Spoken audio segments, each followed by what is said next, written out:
mianatra eo tongotrao.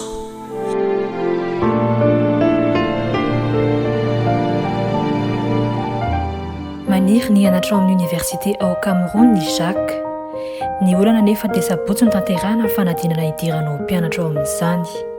Satria membre vida-batisa ao amin'ny fiangonana adventiste izy dia tsy te handika andidin'Andriamanitra mikasika ny sabata. Rehefa niezaka nanazava ilay olana tamin'ny mpampianatra izy dia tsy naneho alemem-panahy mihitsy ity farany ary nolaviny ilay antony ara-pivavahana.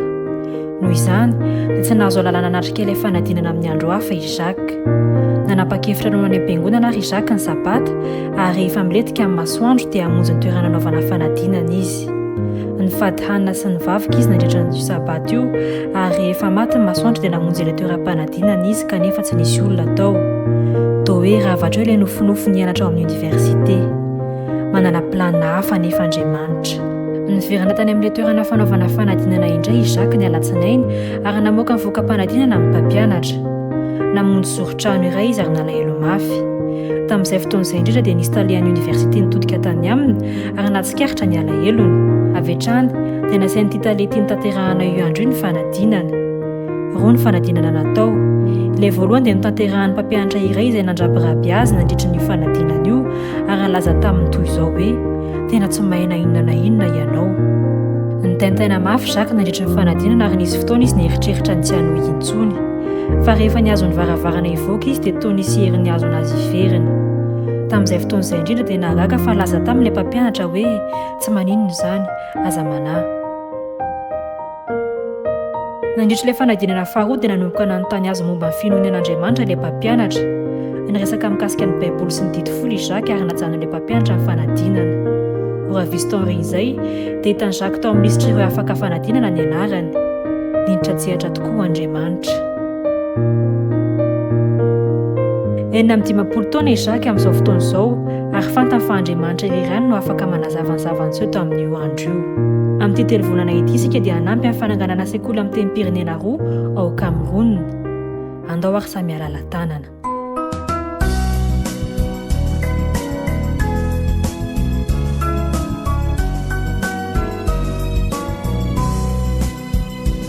Emisao chanao Jesu malalo chachizao futona mamizao yanaranai atungo chao izai piana chao kuambitenenale Jesu malalo izai ainuchalanao kairote nyadamina itwechapechaka wampunaya kuambitenenale Jesu malalo izahai ainuchalanao kairote nyadamina itwechapechaka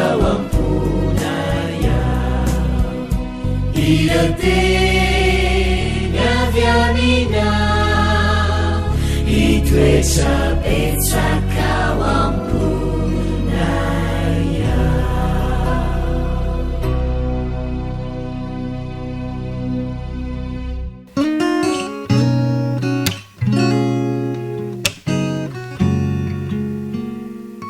Faly miarahaba ny zazanosy ny zazapotondray tratry ny sabato. Faly indray izay tafaraka aminareo amin'izao fandaharana atokanao anareo izao dia alohan'ny anarantsika ny tantara vaovao sady haintsika no hijery dia manasa antsika rehetra indray aloha hiaraka hivavaka akamana ny tanana ahondrika aloha dia akipy maso. Andriamanitra misaotra anao indray izay fa nokarakarainao dia tafaraka amin'izao fandaharana izao. Omeo indray izay ankizy mba ho zaza endrim-pakatoa sady mihaino tsara amin'ny anaran'i Jesosy. Amen. Namana vaovao ny lohatenin'ny lesona izay anarantsika nandritra ny herinandro iny dia androany sika hiaraka amin'ny herinanazy namana vaovao. Nitsenjerintsika dia ao amin'ny asan'ny apôstôly 4:2-3. ny ombonany avokoa ny zavatra rehetra nananany. Ny ombonany avokoa ny zavatra rehetra nananany. Efa hainareo ve zany? Andao ary araka merina nge sika isa 2 3. Ny ombonany avokoa ny zavatra rehetra nananany. Bravo! De petraka tsara amin'izay anaraka ny tantara sika zao.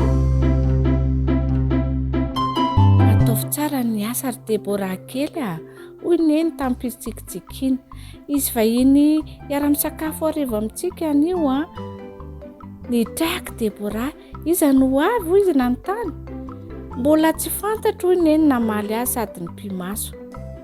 Noraisiny neny eo ampofoany Debora kely ary noroany teo amin'ny takolaka kely mahafatifaty. Fantatrao fa nitorony vaovao mafaly momba an Jesosy manerana ny tanànantsika ny apôstôly. Anjatony ireo olona mahafantatra ny momba an Jesosy isan'andro hoy neny nanomboka nanazava. Izao anefa hoy neny nanohy maro ireo mpino vaovao ireo no avy lavitra be.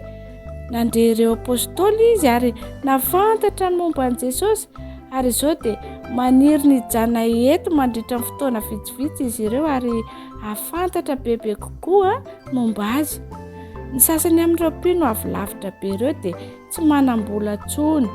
Noho izany dia anampy azy sika izarany fitiavan'Andriamanitra amin'izy ireo sika amin'ny fizarana ny sakafontsika.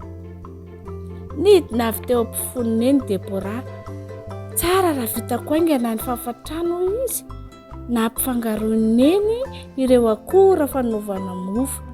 Nafangaro sy ranoiny ny kopa ary novolavolainy anana endrika sombo mofo maromaro. Nisy nandondona tao ambaravarana. Niditra aingana tao an-trano ny namany neny anankiray. Nanakatsaka fanampiny hoy izy raha nametraka ny kitapo lehibe mavesatra teo ambony latabatra. Noeritreretiko fa afaka mampiasa izany ianao izy nitsika. Tena katsaka be dia be izany orineny hoy Debora kely. Marina izany teninao izany hoy neny nanaiky. Nobatain'ilay kitapo lehibe ary nolanjainy teny an-tanana. Manome sakafo fanampiana an'Andriamanitra. Manahoana fianakaviako mahafinaritra hoy ny feon'ny dada nidobodoboka manerana ny trano. Noraisiny Debora kely ary nofihiny mafy. Nataony teo atsoroko neny ny sandriny ilany ary nofihiny ihany koa izy. Tena manitra be mihitsy any lasopy izany Nanao ny lasopy tsara indrindra eto Jerosalema ianareo. Izarany sakafo harivantsika sika hoy Debora ny oraka. Isangodina eran'ny trano izy. Mizara ny fitiavan'Andriamanitra amin'ireo mpino vaovao sika. Eny fantatro izany hoy dada. Tena faly tokoa mahita ny fa nataonareo vonona daholo ny zavatra rehetra. Rehefa eo am-pisakafoanana sika dia resaka momba an'i Jesosy hoy Debora, fotoana tiako indrindra izany.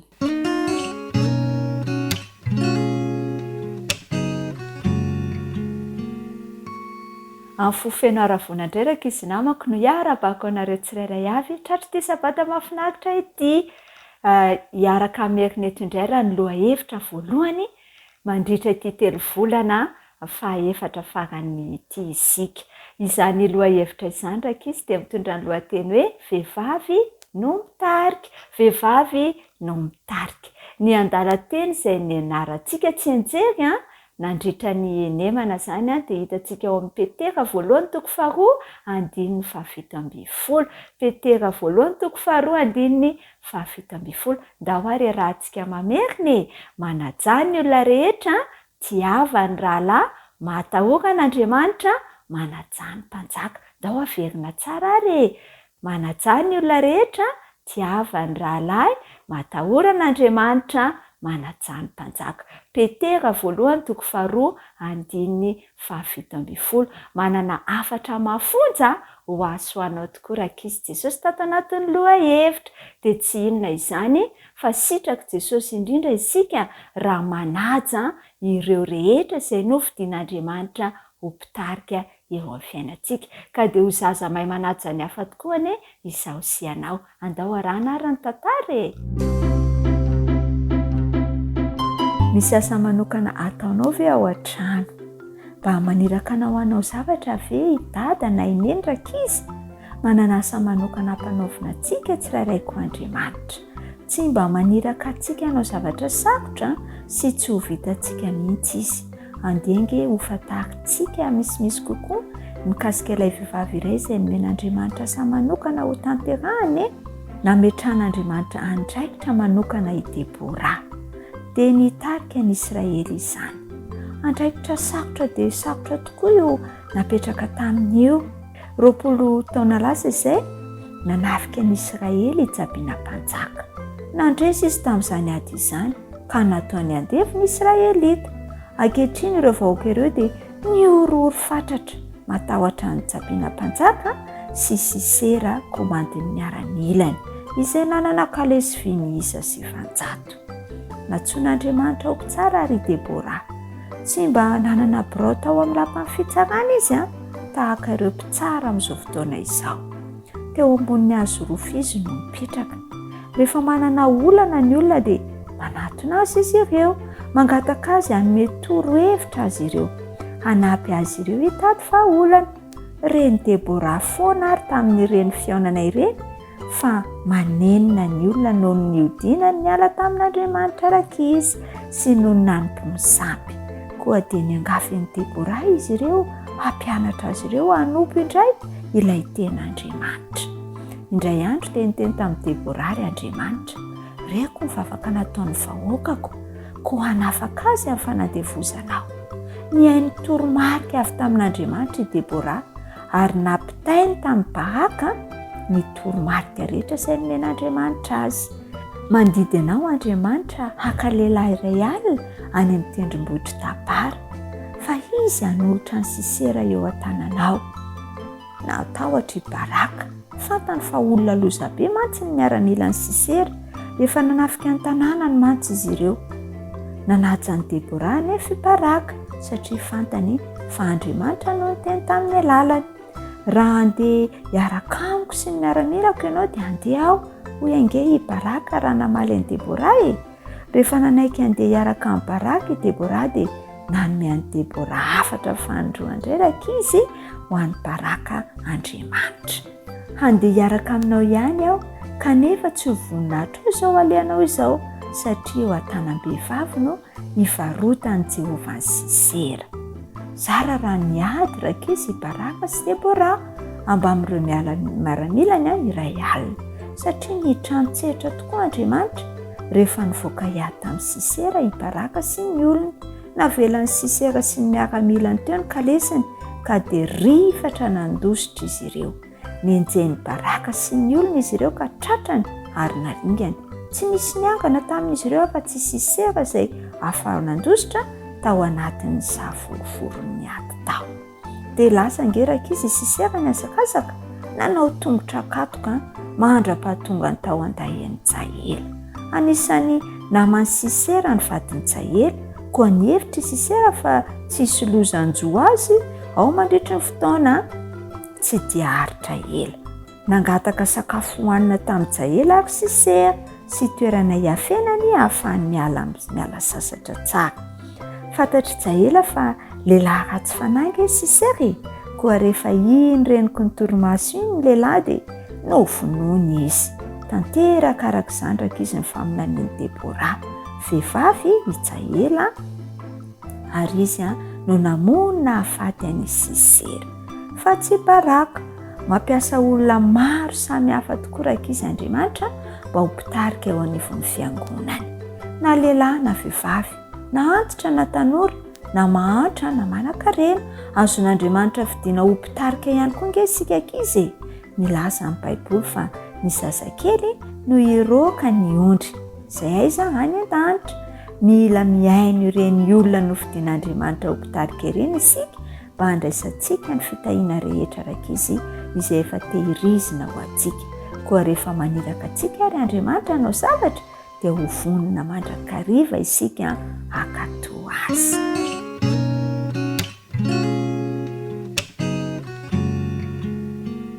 fa li miarabantsika zatovy namana indray amin'izao sabata izao tratra ny sabata rysia dia manasantsika novolesona ndray fampiarana vaovao indray makasika ny tenin'andriamanitra. Lohahevitra anankiray misy lohateny manao hoe mizaka ny vokany, zay no iarahantsika mandinika dia ohatry ny mampiteametraka fanontaniana hoe nao ve fa mba nizaka ny vokany, vokatry ninona? Dia matetika moa dia hoe mizaka ny vokatry ny nataontsika ihany inge isika, satria zay mafirivotra dia mijinja tadio hoy ny fomba fitenenan'izay, mizaka ny vokany. Ary mety hoe ao anatin'izany toe-javatra zany mihitsy ianao dia matetika moa rehefa misy aloha hoe mizaka ny vokany zay dia manenina ndrisy takizay mitomany sisisa andeha aka lesona isika. Mizaka ny vokany hojerentsika ny andinin'ny fototra sy ny tantara zay misy azy ity ao amin'ny mpitsara toko 2 andin'ny 7 ka hatramin'ny 10 no misy ny andinin'ny fototra sy ny tantara dia zao ny voalaza. Ary Samsona niantsony Jehova ka nanao hoe Jehova tompo mifona aminao tsarovy kampaherezo izao ndray mandeha izao monja ry Andriamanitro amaliko ny Filistina noho ny anankiray amin'ny maso-koroa dia nezahiny mafy ka dia nenjera tamin'ireo andrina sy ny vahoaka rehetra izay teo ny trano ary ny maty izay novonony teo amin'ny fahafatesany no be lavitra no izay novonony tamin'ny andro ny ainany. Tantaran'iza zany no ndresantsika, tantarany Samsona. Samsona dia lehilahy nazirita. Ny nazirita moa zany dia midika fotsiny hoe voatokana. Nazirita mira voatokana. Ary amin'ny maha voatokana azy dia tsy mitovy amin'ny olona rehetra izy dia izy tsy misotro divay, tsy mihinana alkôla, tsy mifoka raha ohatra misy ihany koa ny zavatra hoe foana, tsy kasihana reza ihany koa ny lohany, ary izy ihany koa dia anisany tsy manakaiky zavatra maty satria voatokana i Samsona. Ary tanora namako, inona ny lesona ho tsoahantsika eto satria tratra ny Filistina ny Samsona, nofatorany Samsona, nanao tsy nety Samsona, tao anatin'izany zavatra mampalahelo zany fahababoana izany izy masona anankiroa ny potserin'ny Filistina dia tsy nahita intsony izy, nefa dia lehilahy matanjaka manina maha izy azy voatokana. Teo izy no nanenina, teo izy no nizaka ny vokatry ny nataony, ary dia tsy maintsy araka ho faty amin'ny Filistina izy dia nivavaka izy hoe mba omeo hery Andriamanitro. Dia nomena hery moa zany izy tamin'ity fotoana manokana ity, maty ny araka tamin'ny Filistina i Samsona. Zay no ny hafarany Samsona. Ary tanora namako, mety tsy fantatro izy ny anaranao fa Samsona aloha zany resahana eto manokana ianao, olona miavaka ianao, voatokana ianao. I Samsona efa voatokana, fantatra ny zavatra fady rehetrarehetra kanefa mbola nataony ihany. Ary zany matetika ny olontsika tanora, efa fantatsika izy fa tsy mety, fantatsika izy fa fady, fa mbola ataontsika ihany. Dia avy eo tratra ny loza isika, eo vao manenina, ary ny Samsona moa zany teto dia maty mihitsy izy.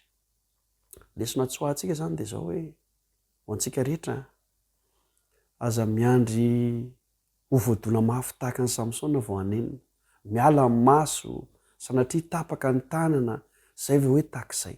Fa rehefa tsy mety dia tsy mety, manjary mizaka ny vokany sika.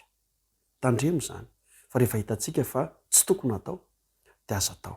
Satria nahoana nazirita, olona voatokana ihany koa ianao olona voatokana ianao ary novidian'i Jesosy tamin'ny rany ianao, olona manokana ianao ary noho izany olona miavaka ianao. Raha mijery ny sary moa zany tsika dia misy sarina tovolahy anankiray mitomany amin'ity lohahevitra ity, dia aza miandry ianao hoe mitomany. Zay fa mandraisa fanapahan-kevitra ny amin'izay tsy tokony atao rehetrarehetra.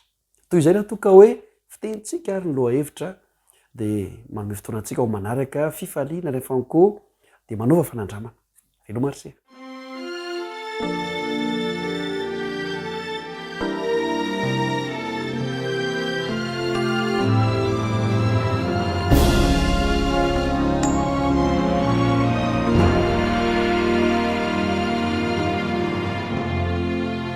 mifavaka aminao andria manitro miangavy mitalao o meu fahendrena faniotako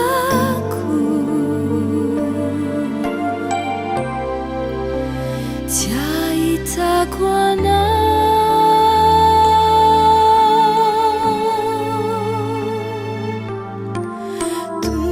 tiao avela ure nuni hasuavanao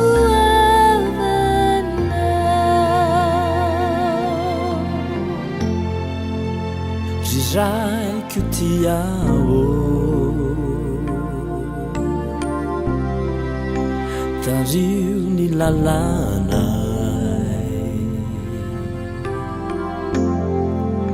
sokafy ny fonay mba handray anao faniotako tsy ahitako anao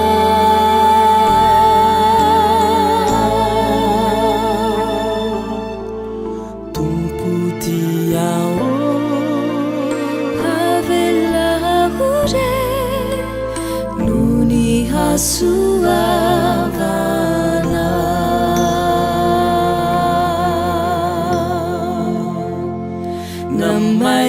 namaizinazy zao ny lalana na dia mafy nonjampiainanay ianao zesono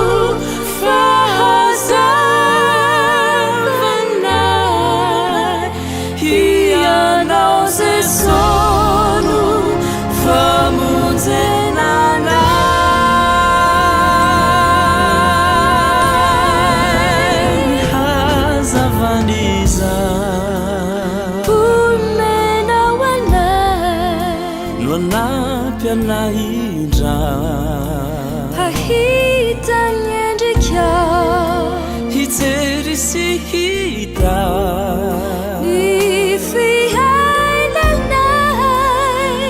sanandro zay hanalay faniotako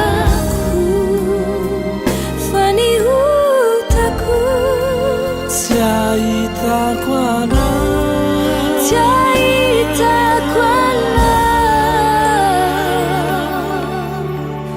tompo tiao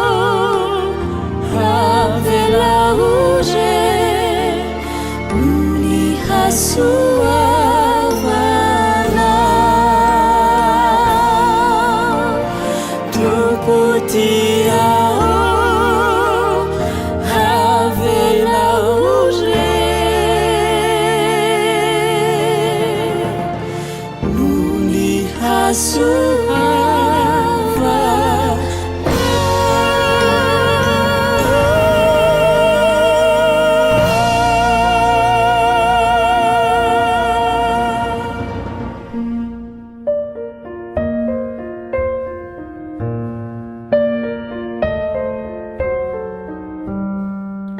ankafaliana mandrakariva no iantranona aminao a ahafahana mijery roa hevitra vaovao indray amin'ity telo volana ity manao hoe ny asan'Andriamanitra asako.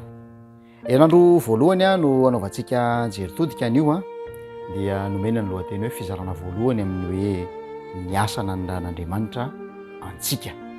Koa raisina tombontsoa ny miaraka manova lesona mandray hery aminao mpanaraka ny fandaharana.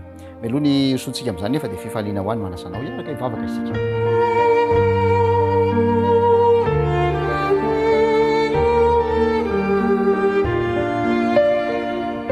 Raha tsara sy be fitiavana any an-danitro misaotra anao zahay satria tsy navelanao diso fanjara indray amin'izao fitahiana vaovao izay arotsakao amin'ny sambatan'olona amin'ny isan-tokantrano izao, ahafahanay manova fahalalana, ahafahanay mandray hery avy amin'ny teninao. Ampio izay mba hanokatra ny saina sy ny fonay hatakaranay izay tianao ambara. Dia mitenena fa vonona iaino izahay amin'ny anaran'i Jesosy. Amen.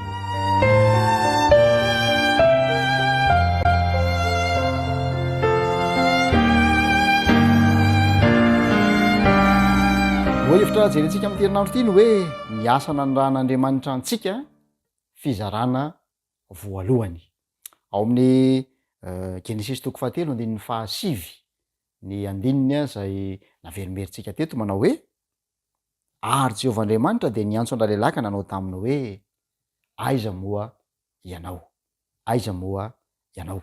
Fanontaniana lehibe, fanontaniana maharitra hatramin'izao fotoana havelomantsika izao, 9 taona taorianan'ilay trangan-javatra izany fanontaniana izany, aiza moa ianao. Tsy fanontaniana manana endrika jeografika ka hanondrona toerana no tiana ho resahana amin'io fanontaniana io fa ny toetra n'ilay fifandraisana izay nisy teo amin'ny mpamorona sy teo amin'ny olombelona izay lavo. Aiza moa ianao.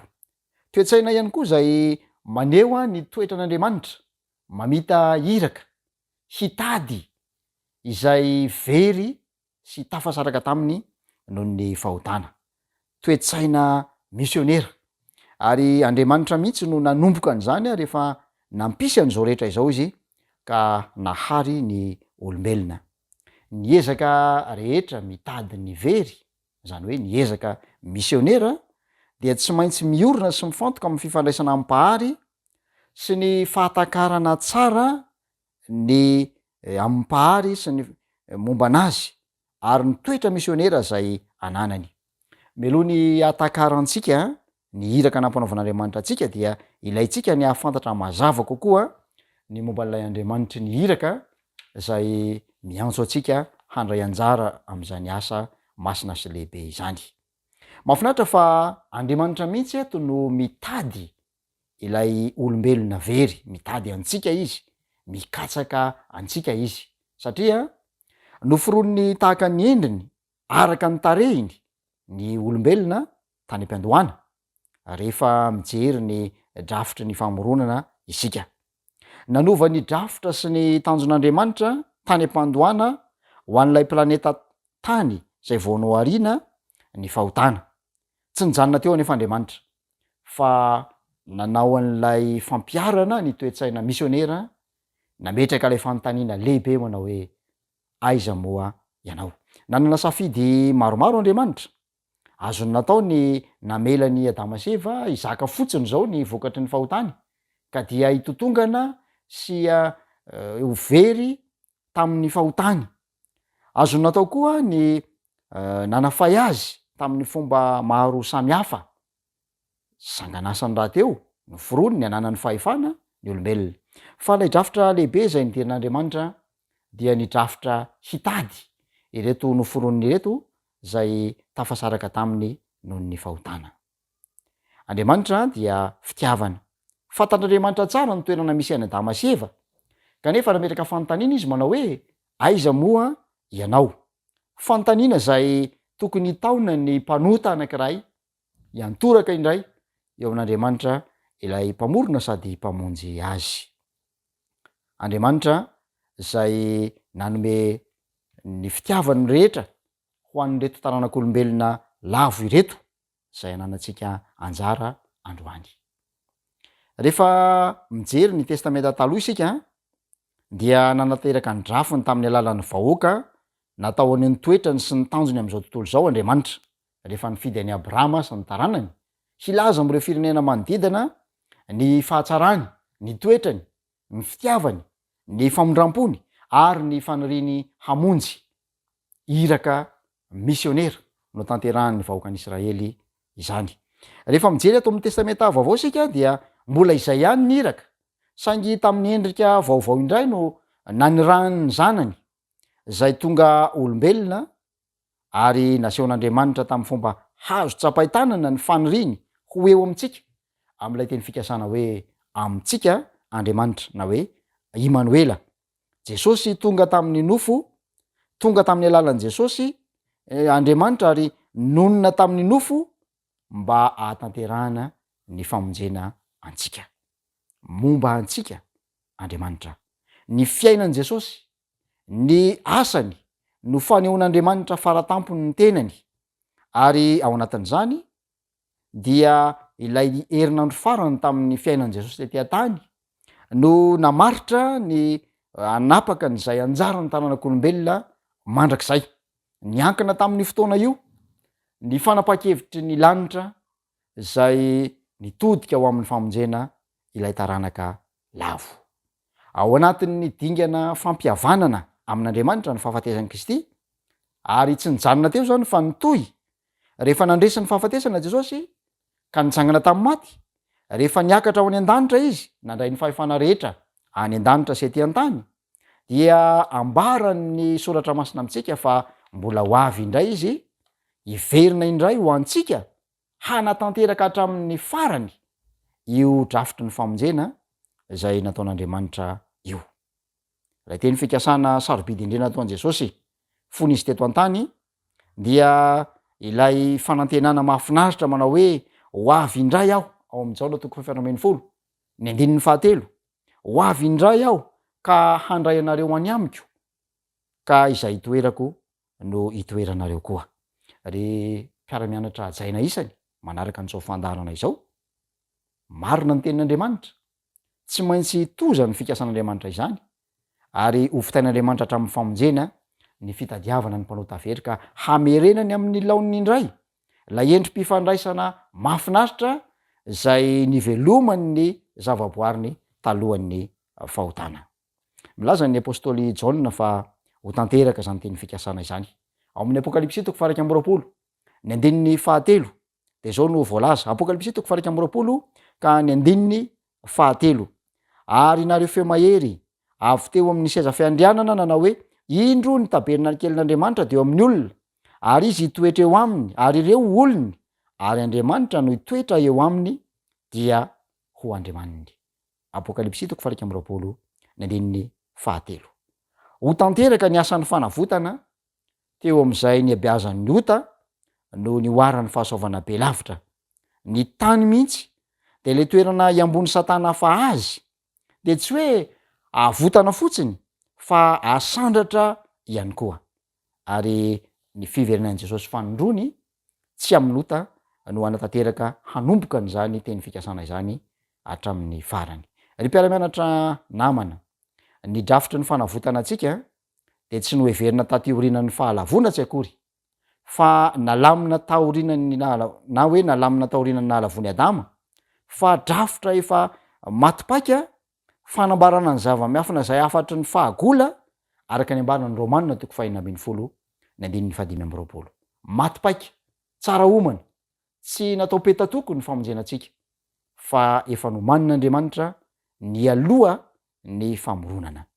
Ny fanariko de izao, ny drafitr'Andriamanitra ho an'ny fiainantsika dia ny hitady antsika hiverina indray eo aminy mba ho zava misy eo amin'ny fiainantsika tsiraray avy ary isika tsiraray avy zay nahatsapan'izany famonjena izany indray dia andray an'ilay iraka zay apetrak'Andriamanitra eo atsorokitsika hitady sy hamonjy ny very. Tonga eo amin'ny fotoana ny fanatitra ny sekoly sabata isika de asehoantsika amin'ny alalan'ny fanolorany tena izany fanompom-pivavahana izany ka anatsotra ny tanantsika isika anokatra ny fitahirizana de anome satria toetra n'Andriamanitra izany na afoy nanome nanolotra ho antsika nahoana moa isika no isalasala tsy handray anjara amin'izany fitahiana lehibe zany a mba hahatonga atsika ho mendrika ho mpiara-miasa amin'andriamanitra. feokira no etsika mandravaka izany fotoana sarobiny izany.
iaraka ivavaka isika misaotra tompo noho ny loha hevitra manandanja sy sarobidy izay nomenana indray androany dia ny asana ny raha nanay. Misaotra fa ahazonay ankehitriny ny fizarana voalohany tamin'izany loha hevitra izany ary ahazonay ampiarina sahady satria ny katsaka anay fatratra rehefa veriny fahotana isany fahadisokevitra ary ny fanapakevitra diso ny raisinay izay tsiraray avy ka hoy ianao hoe aiza mo ianao. Ankehitriny manohina ny antsonao zahay te hiverinao eo aminao koa tafio hery ary aoka ny famindrampo sy ny famelan-keloka izay fanataonao taminay no any ho antoka sy ho reharehanay ahafanay mamikitra indray eo aminao ary mivelona mimpankatoavana eo ambany fitarihan'ny fanahinao. Zany no etaentan'ny mpiara-mianatra izay nanaraka ny fandarana teto tononay sangatanay amin'ny anaran'i Jesosy. Amen.